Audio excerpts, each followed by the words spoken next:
Hello case, തിരക്കില്ലെങ്കിൽ ചെറിയൊരു കഥ പറഞ്ഞു തരാം. ഇത് ബെല്ലി ഫാർമ നിർമ്മിച്ച ഗ്ലൂക്കോസ് ഡി പൗഡറാണ്. ഇതിന്റെ പ്രധാന ചേരുവകൾ ഗ്ലൂക്കോസ്, ധാതുക്കൾ, കാൽസ്യം ഫോസ്ഫേറ്റ്, വിറ്റാമിൻ ഡി എന്നിവയാണ്. 1747 ജർമ്മൻ രസതന്ത്രജ്ഞനായ ആൻഡ്രിയാസ് മാർഗ്രാഫ് ആണ് ഗ്ലൂക്കോസ് ആദ്യമായി ഉണക്കമുന്തിരിയിൽ നിന്ന് വേർതിരിച്ചെടുത്തത്. മനുഷ്യ ശരീരത്തിൽ ഊർജ്ജോൽപാദനത്തിന് സഹായിക്കുന്ന ഏറ്റവും ലഘുവായ കാർബോഹൈഡ്രേറ്റ് ആണ് ഗ്ലൂക്കോസ്. സൗകര്യപ്രദമായ പൊടി രൂപത്തിലുള്ള കോൺ സിറപ്പ് സോളിഡ് ആണ് ഗ്ലൂക്കോസ് പൗഡർ.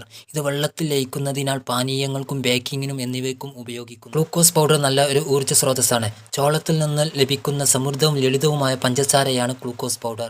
ഗ്ലൂക്കോസിന്റെ അളവ് വേഗത്തിൽ നിറക്കുന്നതിനും മൊത്തത്തിലുള്ള ക്ഷേമത്തെ പിന്തുണക്കുന്നതിനുമായി രൂപകൽപ്പന ചെയ്ത ഒരു എനർജി ബൂസ്റ്ററാണ് ഗ്ലൂക്കോസ്. പെട്ടെന്ന് ഊർജ്ജം നൽകുക മാത്രമല്ല, അസ്ഥികളുടെയും ആരോഗ്യത്തെയും പേശികളുടെ പ്രവർത്തനത്തെയും പിന്തുണക്കുകയും ചെയ്യുന്നു. സ്പോർട്സ് പോലെയുള്ള ശാരീരിക പ്രവർത്തനങ്ങൾക്ക് ശേഷം വേഗത്തിൽ ഊർജ്ജം നൽകാൻ ഗ്ലൂക്കോസ് പൗഡർ ഉപയോഗിക്കുന്നത് നല്ലതാണ്. വയറിളക്കം എന്നീ രോഗങ്ങൾ ഉണ്ടാകുമ്പോൾ ക്ഷീണം മാറാൻ ഗ്ലൂക്കോസ് ലായനി ഏറ്റവും നല്ലതാണ്. ഗർഭകാലത്ത് പ്രമേഹം നോക്കാൻ ഗ്ലൂക്കോസ് പൗഡറിൻ്റെ ലായനി കഴിച്ച് രക്തം ടെസ്റ്റ് ചെയ്യുന്നതാണ്. എൻ്റെ വീഡിയോ ഇഷ്ടമായാൽ എൻ്റെ പേജ് ഒന്ന് ഫോളോ ചെയ്യൂ. അടുത്ത വീഡിയോവുമായി വരാം. ബായ്.